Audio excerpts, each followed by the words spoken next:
this is section 2.5, using linear models. Given a table of values, we want to graph these points on the x and y axes given on the right. So we take 2, 3, 4, 2, 6, 4. Plot those points, and you should get a graph that looks like this. So what we want to do, congratulations, you've just created what's called a scatter plot. But we want to ask ourselves, do the points connect to make a straight line? And if you notice, we'll get two line segments, so not necessarily a straight line. So no. So what we want to do is we want to draw a line that seems to best fit. Kind of the idea is you want to be as close to the points as possible, going in the direction that you can see. So somewhere we can say, okay, if you look, it kind of looks like it's going up and to the right, so we can call that a positive direction. We can also, if you draw your line, hopefully you mirror or are close to this. Okay. If we draw lines, vertical line segments, so if we take this from the first one, and that's a little off, if we take it from there, and we take it from there, we get these little distances that are close to the line but have a certain amount of distance off. Okay, what we can do is we want to get these distances as close as possible, if we can, this trend line. Okay, so the least squares line that you just drew, or I just drew, is considered to be like mx plus b, and then we can find what's called an R, or a correlation coefficient, that tells the relationship between the two variables that we have. Okay, now in statistics, we take this a little bit different, where in statistics we'll use a plus bx, but right now let's just concentrate on mx plus b. So the correlation coefficient, represented by R, describes how closely the points cluster around the least squares line. The R values will always be between -1 and 1 inclusive. Okay, so what we want to do is we want to check these. So we're going to create a scatter plot in the data table. So we have 3, and then describe the equations of the line and the correlation coefficient. Okay, so take a few minutes, graph the 2 points, check back with me in a second. Alright, welcome back. So here's hopefully what you have for the 3 scatter plots. There are 3 things that we want to talk about. We want to talk about 1, the strength. Okay, so we want to describe the strength. Usually it's going to be strong, moderate, or weak. We want to talk about the direction. And when we talk about direction, if it's going up and to the right, okay, we're going to say that's positive. If it's going down and to the right, we're going to talk about that being negative. And then the other thing is we want to mention, is it a linear function, or maybe it's a parabola, quadratic, and so forth. Okay, so there is a way to plug these into your calculator and get the equation of the line. Now, we're not going to necessarily worry about that, because the main thing that we want to talk about is, if we're given a scatter plot, is it positive or negative? Is it strong, moderate, or weak? And then does it describe a linear model? So the equation given this, when you punch it in your calculator, is -1.33x plus 2.27, and the correlation coefficient that comes with that is -0.96. Notice, both the correlation and the slope are both negative, and that should mirror your points. So if we were to actually look at the points, are they close to a straight line? Yeah, they look pretty close, so we can call that strong. We will say it's negative, and then it does mirror a linear model. If we go to number 2, if we notice they are going in the positive direction. Okay, they are pretty close to a straight line.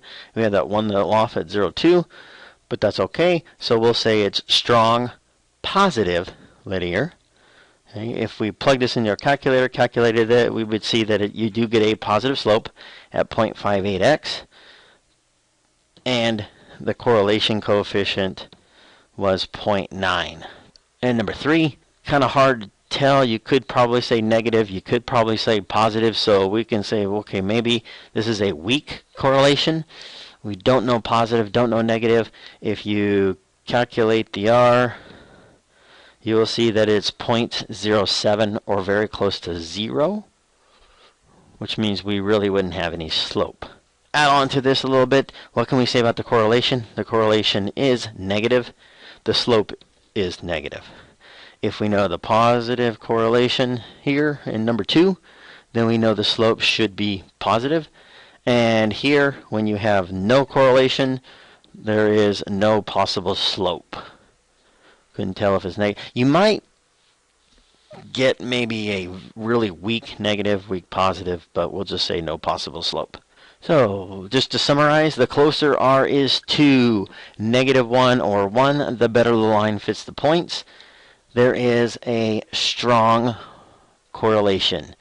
So it would be strong negative or strong positive. The closer it gets to that 0 right in the middle, that's where we become a weak correlation. So what happens? If a baseball player has played baseball for several years, and the following table shows his batting average for each year over a 10-year period. Okay, we have 88, 89, 90, 91, 92, 93, all the way to 97, and we have the batting averages that he had underneath. Okay, so a couple of the questions. It says find the equation of the least squares line round to the nearest thousandths. Don't necessarily need to know how to do that, but I will show you in class. So if we do calculate the least squares line using the calculator, then you will get 0.007x plus 0.190 with a correlation R of 0.957. One thing to notice, if we look at the slope, okay, the slope is positive. So we know that generally, if you notice through the years, as the years were going up, his batting average tended to go up. Okay, and if you look at the R has 0.957, which means it's very close to 1. So there's a good association, good correlation between year and batting average. So if you notice on the top, if we let x equals 0, 0 corresponds to 1980. Then 88 corresponds to the 8, then 9 all the way to 17. Makes it a little easier to graph instead of having the big numbers like 1988. But we want to describe the correlation. So given the equation and the correlation that we have, we know that based on the correlation, we can say it's strong, positive, and that yes, it hopefully mirrors a linear line or association between. Now, because it's a word problem, we want to say, well, what's it between? It's between year and batting average. So what you need to realize is, okay, given my equation, we're going to evaluate.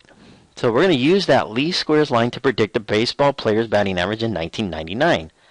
Okay, so if you notice, 1999 is off the chart. So what we're doing is we're trying to extrapolate or predict, use our model to predict what could happen. So if we take our equation and we say batting average equals 0.007 times the year, and then add the 0.190. Okay, so we're going to figure out, well, if it's 1997, it's 17.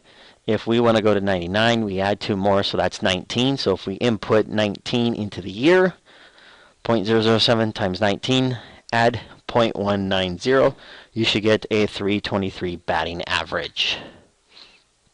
So now we've used that to predict that, okay, in 2 years we should be about 323. Kind of going a little backwards, okay, what if we want to use the least squares line to predict when the player's average is going to be 330? In other words, if 330 is my magic mark, I want to figure out, well, how many more years do I have to wait to where I possibly can predict that? So if we use the same equation, but this time input 330 into the batting average, we're going to solve backwards, and we're going to solve for the year. So if we subtract the 190 over, we get 0.14. If we divide by 0.007, you should get 20. If we add the 20, you end up getting 20,000. This concludes 2.5. Do your best to get the rest. Bye for now.